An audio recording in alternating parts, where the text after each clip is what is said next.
Hi everyone, let me introduce myself. My name is Atika Mazaya Nabila and my student ID number is 24018106. Next, I will use the consecutive interpreting method. This means I will listen to a short segment of the video, pause it, and then deliver the interpretation into English. I will break the video into small parts to keep the interpretation accurate and clear. Now let's move on to consecutive interpreting. Pasti teman-teman pernah dengar celetukan, anak Gen Z gampang banget nyerah, baru dikritik dikit langsung overthinking. Atau, anak zaman sekarang kalau stres dikit pasti langsung healing. Lalu, teman-teman pasti pernah mendengar istilah generasi strawberry. Generasi yang kelihatannya cantik di luar tapi rapuh ketika menghadapi tekanan. Kenapa ya Gen Z sering banget dicap lemah sama generasi yang lebih tua? Atau hal ini terjadi karena adanya benturan nilai antar generasi? Di video kali ini kita akan jelajahi sisi psikologis dan sosial di balik label lemah ini. Aku Noala, akan memandumu untuk memuaskan rasa keingintahuanmu. Sadly, everyone has heard the remark that Gen Z kids give up easily, overthink just from a little criticism, or that kids nowadays immediately go for healing whenever they feel a bit stressed. And you've probably also heard the term strawberry generation, a generation that looks beautiful on the outside but is fragile when facing pressure. Why is it that Gen Z is often labeled as weak by older generations? Or is this happening because of a clash of values between generations? In this video, we'll explore the psychological and social sides behind this weak label. Pertama, kita harus pahami dulu, Gen Z tumbuh dalam lingkungan yang sangat berbeda dengan generasi Baby Boomer atau Gen X. Label lemah yang sering disematkan ke Gen Z itu sebenarnya muncul dari perbandingan gaya hidup antar generasi. Generasi Baby Boomer dan Gen X tumbuh di era yang keras, stabilitas ekonomi sulit, informasi terbatas, dan harus kerja keras untuk bertahan.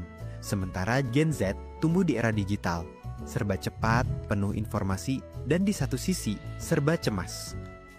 Menurut Dr. Haim Ginott dalam teori helikopter parenting yang banyak diteliti dalam psikologi perkembangan, generasi sebelum Gen Z sering dibesarkan dengan pola asuh yang lebih independen dan otoriter. Sementara banyak Gen Z yang dibesarkan dengan pola asuh yang lebih protektif dan fokus pada harga diri atau self-esteem. Dari kecil, mereka terus didengar dan dilindungi. Ini bagus untuk membangun kepercayaan diri. Tapi di mata generasi lama yang terbiasa tahan banting, ini bisa terlihat seperti manja. Nah, karena cara hidup dan pola asuh yang berbeda ini, maka cara menghadapi masalah tiap generasi pun beda juga. Tapi bedanya ini sering disalahartikan sebagai tanda kelemahan.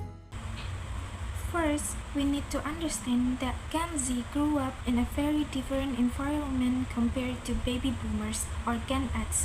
The level of weight often attached to Gen Z actually comes from comparing lifestyles between generations. Baby boomers and Gen X grew up in a harsh era. Economic stability was hard to come by, information was limited, and they had to work hard just to survive.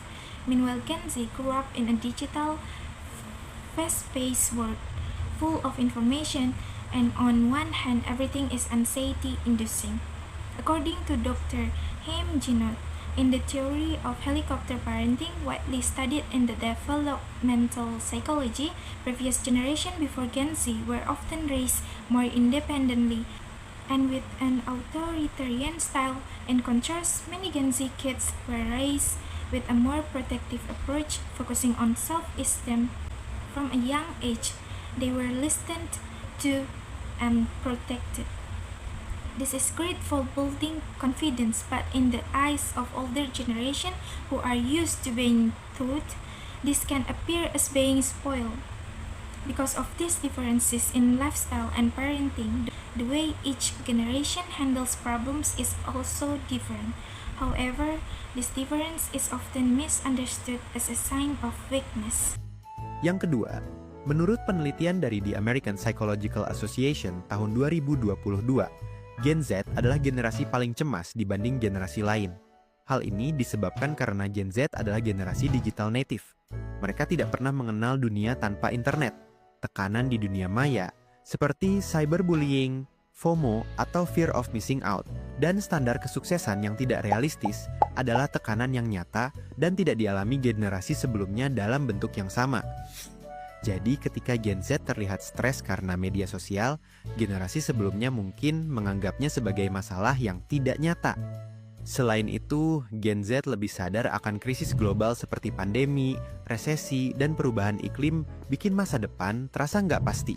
Jadi, bukan karena lemah, tapi karena beban psikologis mereka jauh lebih kompleks, terutama di era informasi yang nggak pernah berhenti seperti sekarang ini.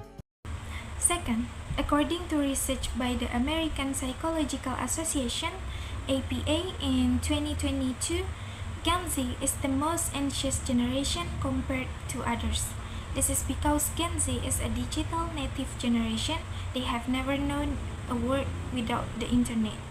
Pressures in the online world, such as cyberbullying, fear of missing out, and unrealistic standards of success, are real pressure that previous generation did not experience in the same way.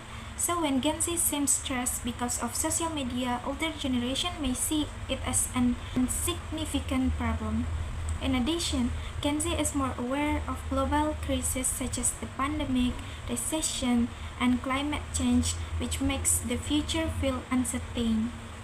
So it is not that they are weak, but that their psychological burden is much more complex, especially in today's era of non-stop information. Menariknya, Gen Z justru dikenal sebagai generasi yang lebih sadar kesehatan mental. Kalau dulu stres dianggap hal biasa, sekarang mereka berani ngomong, "Aku butuh bantuan, aku butuh istirahat." Menurut riset dari Verywell Mind dan Harvard Health, Gen Z paling terbuka terhadap terapi dan self-care dibanding generasi sebelumnya. Nah, buat sebagian orang tua, keterbukaan ini justru terlihat seperti kelemahan. Padahal sebenarnya ini bentuk kekuatan bahwa mereka berani menghadapi diri sendiri. Dan menurut penelitian di Jurnal Psikologi Indonesia yang terbit tahun 2021, keterbukaan emosional ini justru meningkatkan resiliensi dan kemampuan beradaptasi terhadap stres. Hal ini tentunya akan menyebabkan adanya benturan nilai antar generasi. Apa yang dianggap kuat oleh generasi lama belum tentu sama definisinya bagi Gen Z. Berdasarkan penelitian oleh American Psychological Association atau biasa disebut APA, bagi generasi lama, kuat berarti diam dan menahan masalah. Namun bagi Gen Z, kuat justru berarti berani mengakui kelemahan dan mencari pertolongan. Apa yang disebut lemah oleh generasi lama sebenarnya adalah kesadaran akan kesehatan mental yang lebih tinggi. Gen Z lebih berani bilang, "Aku nggak baik-baik aja," dan itu adalah bentuk keberanian baru. Sebagai bentuk, mereka berani menghadapi diri sendiri dan lebih aware akan diri sendiri. Interestingly, Gen Z is known as a generation that is more aware of mental health. If in the past stress was considered normal, now they are brave enough to say, "I need help, I need a break." According to research from Verywell Mind and Harvard Health, Gen Z is the most open to therapy and self-care compared to previous generation. For some older people, this openness may appear as weakness, but in reality, it's a form of strength. They are brave enough to face themselves. And according to a study in the Indonesian Psychological Journal, published in 2021, this emotional openness actually increases resilience and the ability to adapt to stress. This of course leads to a clash of values between generation. What is considered strong by older generation may not be the same definition for Gen Z. Based on research by the American Psychological Association, APA, for older generation, being strong means being silent and enduring problems.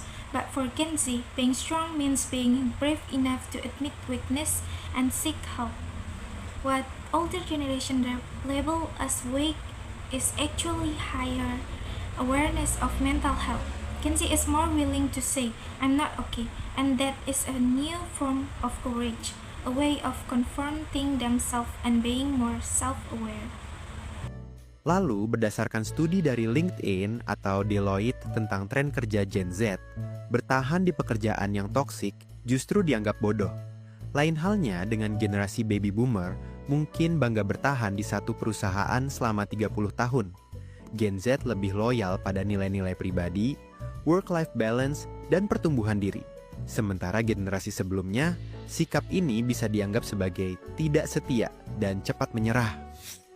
Sekarang bayangkan, bagi generasi yang dulu berjuang dari nol, kerja keras tanpa banyak mengeluh itu tanda kekuatan.